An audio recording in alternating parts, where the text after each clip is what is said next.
కంటిన్యూస్గా అంటే సరే సార్ 1970 నుంచి 2 సంవత్సరాల నుంచి ఆ కాలం ఇది మారలేదు, ఇలాగే ఉంది. అదే ఏర్పరిచింది. ఇప్పుడు ప్రజెంట్ కూడా ఇదే ఉండడం వల్ల ఏం చేయాలి సార్, ఆటుపోట్లకు కానీ లేకపోతే తుఫాన్ వచ్చినప్పుడు కానీ సునామీ వచ్చినప్పుడు కానీ ఏదైనా వచ్చినప్పుడు ఈ బోట్లను ఇక్కడ పెట్టుకోవడం వల్ల మనకి ఇబ్బంది లేకుండా సార్. ఎందుకంటే రమణ వచ్చి సర్పంచ్ కదా, ఎప్పటి నుంచి మీరు సర్పంచ్? 2000. ఓకే. మీ పేరు Suryababu.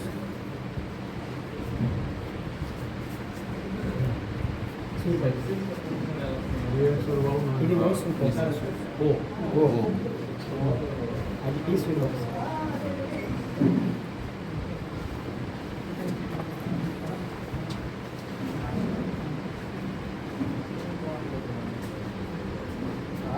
Subhadra, I'm in a public meeting. I'll call you again.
బోట్లు డ్యామేజ్ అయ్యి దాదాపు 20 బోట్లు దాకా డ్యామేజ్ అయ్యింది సార్ ఇప్పటి వరకు. చేసిన తర్వాత దాదాపు 20 బోట్లు డ్యామేజ్ అయింది సార్. ఒక డైరెక్ట్ కాలువలు వేసేస్తారు సార్, బండ పెద్ద పెద్ద బండ. ఇప్పుడు మెయిన్ సమస్య ఏంటంటే పెద్ద బోట్లు ఏదైతే బోట్లు ఉన్నాయో కాలువలో బోట్లు సముద్రంలో వ్యాఖ్యలు కూడా దారి లేకుండా పెట్టాయి సార్. ఈ రిసార్ట్ అంటే ఎవరు? రిసార్ట్ పేరేంటి? అలోహా అంటే శ్రీ భ్రమర. అలోహా శ్రీ భ్రమర. భ్రమర భ్రమర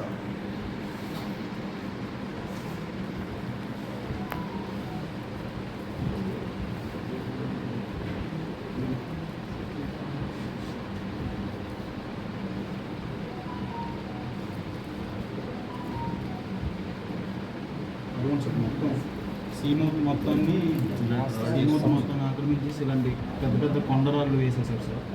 దీనివల్ల మనకి బోట్లు లోపల సీకెన మూతిలో నుంచి సముద్రంలోకి వెళ్ళేటప్పుడు ఈ రాళ్ళను గుద్దుకొని దాదాపుగా 27 నుంచి 30 బోట్ల వరకు డ్యామేజ్ అయింది సార్. ఒక వ్యక్తి ప్రాణాపాయ స్థితిలో నుంచి బయటకు వచ్చారు.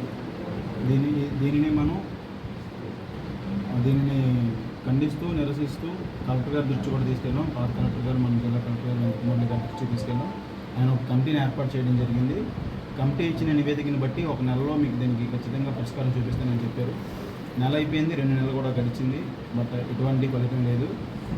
ఆగస్టు 13 తారీఖున మీటింగ్ పెట్టి ఈ కాలువ మత్స్యకారుల కోసం తీసింది కాదు, ఇది రైతుల కోసం తీసింది, ఇది ముందు నుంచి ఇలా స్ట్రైట్గానే ఉండేది, మీరు ఎందుకు ఇప్పుడు ఎల్లాకారులో ఉందని చెప్తున్నారు, మీరు ఎన్ని ఎకరాల భూములు లాక్కుంటారు, ఇదంతా అవ్వదు, ఇలాగే ఉంటుంది, అవసరమైతే దీని మీద ఒక 20 కోట్లు పెట్టి జెట్టి కట్టించి మీ అందరికీ ఇస్తాం, దాన్ని మీరు వాడుకోండి అని చెప్పడం జరిగింది సార్.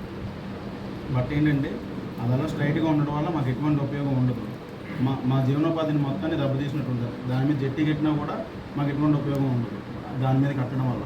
ఇంకోటి ఏంటంటే అది స్ట్రైట్గా ఉంచి లోతు తవ్వి జెట్టి కట్టడం వల్ల ఆ కాలువ మీద డిపెండ్ అయ్యి దాదాపుగా 2-3 ఎత్తిపోతల పథకాల ద్వారా 100 ఎకరాల పంటలకి అక్కడ ఉన్న కాలువల నుంచి వాటర్ వెళ్తుంది. ఆ వాటర్ని యూజ్ చేసుకుని రైతులందరూ భూమిని సాగు చేసుకుంటున్నారు. ఇది స్ట్రైట్గా ఉండడం వల్ల ఏమవుతుందంటే సీ వాటర్ డైరెక్ట్గా కెనాల్లోకి వచ్చేసి అక్కడున్న మొత్తం సాగు భూమి అంతా కూడా సాయిల్ కంటామినేట్ అయ్యి పంటలో పండవు, వాళ్ళు పాడి పశువులు తాగడానికి నీళ్ళు కూడా ఉన్నాయి సార్. దీన్ని దృష్టిలో పెట్టుకుంటే మేజర్గా మా సమస్య ఏంటంటే స్ట్రైట్గా ఉండడం వల్ల తుఫాన్లు అవి వచ్చినప్పుడు మేము అక్కడ యాంకరేజ్ ఉన్న బోట్లు డైరెక్ట్గా వరదలకి ఏదైనా కొట్టుకొని డైరెక్ట్గా ఇలా ఈ రాళ్ళు గుద్దుకోవడం లేకపోతే సముద్రంలో పోవడం జరుగుతుంది. అదే మాకు ఇలా ఎల్ షేప్లో ఉంటే ఎల్ షేప్లో వచ్చే బోట్ ఇక్కడ వాటర్ ప్రెజర్ తగ్గి ఇటు ఈ ఒడ్డుకి కానీ ఈ ఒడ్డుకి కానీ చేరుకొని అక్కడ అది సేఫ్టీగా ఉంటుంది సార్. ఫ్లోటింగ్ కంట్రోల్ చేస్తారు. ఫ్లోటింగ్ కంట్రోల్ అవుతుంది ఇలా ఎల్ షేప్లో ఉండడం వల్ల. చూడండి సార్, ఇలా ఎల్ షేప్లో ఉండడం వల్ల ఇవన్నీ ఏంటివి? ఇవన్నీ ఇవి చెరువులు వేసాడు సార్. చెరువులు వేసారు. ఈ చెరువులు రొయ్యల వ్యాపారం చేసేవాళ్ళం.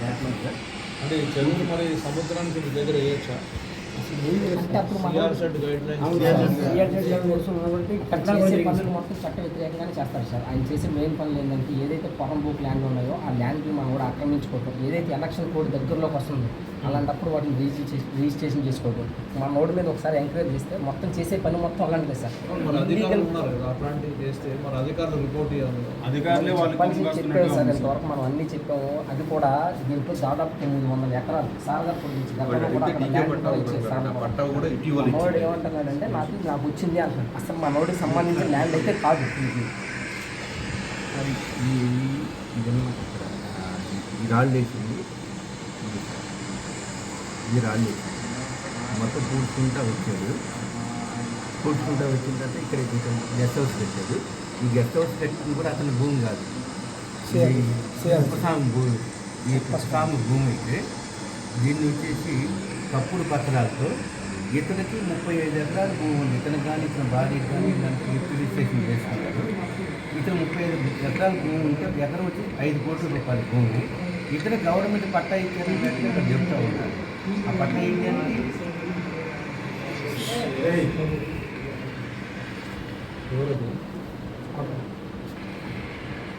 ఆ పట్టా ఇవ్వడానికి అతను ఏ అర్హుడు కాదు. అతనిది బుర్రలో ఆయన మాట్లాడాలంటే బయటకు పోయి మాట్లాడాలి. మీటింగ్ జరుగుతూ ఉంది. అతన్ని పిట్టువారి పాలించాలి చీరాల మండలం. ఈ భూమి వచ్చేసి బాపట్ల మండలంలో ఉంది. అతనికి ఏదైనా భూమి ఇవ్వాలన్నా కూడా చీరాల మండలంలో సర్టిఫికేట్ ఇవ్వాలి. ఇతనికి పూర్తి పర్సన్ ఇతనికి ఏం లేదు, ఇతనికి ఇవ్వచ్చు, ఎకరమో అరెకరమో ఇవ్వచ్చు సర్టిఫికేట్ ఇవ్వాలి. ఆ సర్టిఫికేట్ కూడా ఇవ్వకుండా ఇక్కడ కూడా పట్టా ఇచ్చినటువంటి ఏ దాఖలు కూడా లేవు. లేకుండా ఆ గ్రామ కంఠం అని రాసేస్తారు. గ్రామ కంఠం అయితే గ్రామంలో ఉంటుంది. గ్రామ కంఠం ఎడారిలో ఉండదు. సముద్రం పక్కన గ్రామ కంఠం అనేది ఉండదు. వీళ్ళందరికీ వీళ్ళే సృష్టించుకుని యాక్చువల్గా కుప్పస్వామి పేరు మీద 900 ఎకరాలు ఆయన పేరు మీద ఉంది. ఇప్పుడు కూడా ఆయన పేరు మీద ఉంది. ఇదంతా కూడా తప్పుడు పత్రాలతో గిఫ్ట్ రిజిస్ట్రేషన్ చేసుకుని వీళ్ళంతా కూడా కబ్జా చేసి ఇతనే కాదు, ఇతను సహకరించిన వాళ్ళు కూడా చాలామంది ఉన్నారు. ఈ డీటెయిల్స్ అన్నీ కూడా తీసేస్తారు. నేను వీళ్ళతో దాదాపు సరే. ఇప్పుడు ఏంటంటే ఇప్పుడు ఫిషర్మ్యాన్ కమ్యూనిటీ పల్లెకారులకి ఏంటి అన్యాయం జరిగింది అనేది ఇష్యూ ఇక్కడ.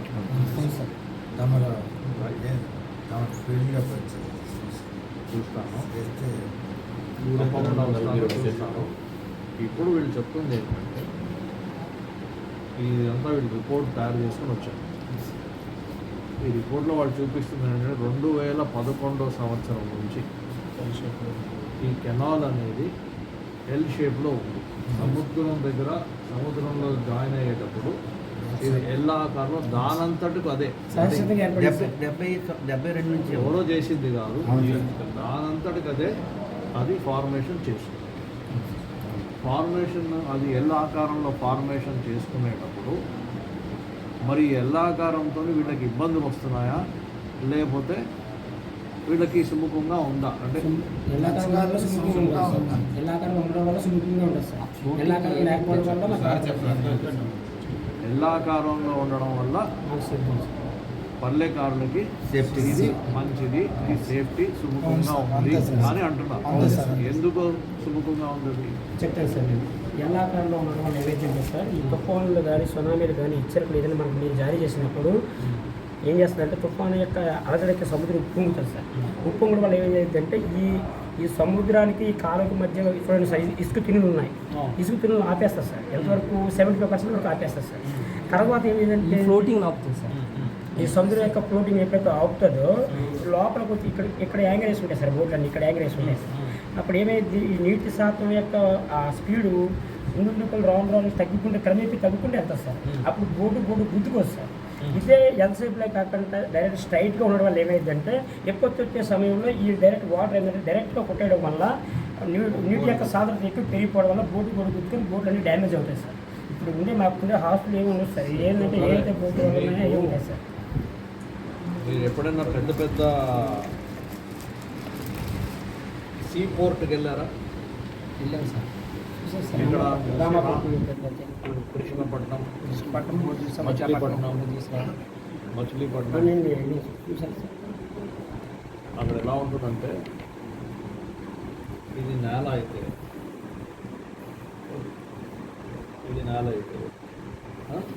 ఇది సముద్రం అయితే ఓకే సార్. ఇక్కడ పోర్ట్ కట్టాలంటే ఇక్కడ ఏదో చిన్న కాలువ లాగా ఏదో ఉన్నది ఓకే సార్. లేదా లేదనుకో, కానీ ఇక్కడ పోర్ట్ కట్టాలి ముందే. అప్పుడు ఏం చేస్తారంటే ఇక్కడ నుంచి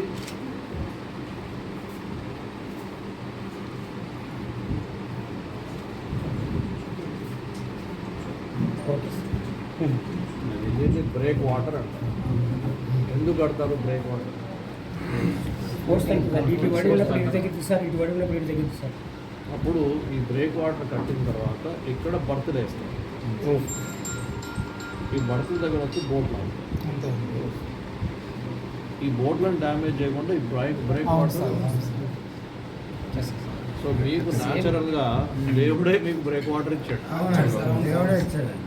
అంతే సార్. అవునా? అవును సార్. అదొకటి. రెండవది అయితే మరి ఇది దాని ఏమంటారు, నేచర్ అంటే ఆహా, ప్రకృతే మీకు ఇలా చేసి. అయితే ప్రకృతి ఇలా చేసినప్పుడు ప్రకృతి ఒక కొండ చేసిన, ప్రకృతి ఒక కాలువ చేసిన, అది పోయి నువ్వు తీసేస్తావా? ఇది ఎవరు తీయడానికి? ప్రభుత్వం తీసిందనుకో అది వేరే. ప్రభుత్వం రోడ్ వేస్తామంటే ఒక కొండ వచ్చింది, టన్నల్ వేయాలనుకుంటుంది. ప్రభుత్వం వేస్తుంది, టన్నల్ వేస్తుంది. ప్రభుత్వం కొంచెం ఇలాగ తిరిగే బదులు స్ట్రైట్గా వేస్తే బాగుంటుందని కొంచెం కొండ కట్ చేయాలనుకున్నాను, కట్ చేస్తుంది. ప్రభుత్వం చేస్తుంది. నువ్వు ఎవరు చేయడం? కూడా హక్కు ఇచ్చింది. 20,000 మందిని అప్పటి నుంచి సార్ చెప్తానన్నారు అక్కడి నుంచి, ఢిల్లీ నుంచి మీ గురించి మీరు వెళ్ళి వాళ్ళకి సాయం చేయండి అని. మన దేశంలో ఉన్న చట్టాలు ఏమిటి ముందు అర్థం చేసుకో. దేశంలో ఉన్న చట్టాలు ఏంటంటే నీకు ఇష్టం వచ్చినట్టు నువ్వు ఏ కాలువ కానీ, నది కానీ, సముద్రం కానీ, చెరువులు కానీ, ఇప్పుడు అదే మీ ఊరిలో, అంటే మీ ఊరు కాదు అది చీరాలలో కుందేలు దానంతా మీరు పూర్తి చేశారు కదా, అది కూడా తప్పే కదా. తప్పే సార్. అది ప్రకృతి ఏదైతే చేసుకుందో దాన్ని మీరు డిస్టర్బ్ చేస్తే అది ఏదో ఒక రోజు కొడుతుంది కదా. సో అది తప్పే, ఇది తప్పే. అది తప్పు, ఇది తప్పు కాదు అనడం లేదు. ఇది తప్పు కాదు, ఇది తప్పు, అది తప్పు కాదు అనడం లేదు. రెండు ఒకటే. తెలంగాణలో హైడ్రా పెట్టి అన్ని కూల్ చేస్తున్నారు కదా సార్. బాగా హైదరాబాద్లో హైడ్రా పెట్టి కూల్ చేస్తున్నారు. హైడ్రా పెట్టి కూల్ చేస్తున్నారు సార్. సో ఇది ఏదైతే జరిగిందో అది చాలా ఆశ్చర్యకరంగా ఉంది. సార్ సమస్య సార్, 10,000 కుటుంబాలు, 30,000 జనాభా సార్, 10 ఊళ్ళ సమస్య.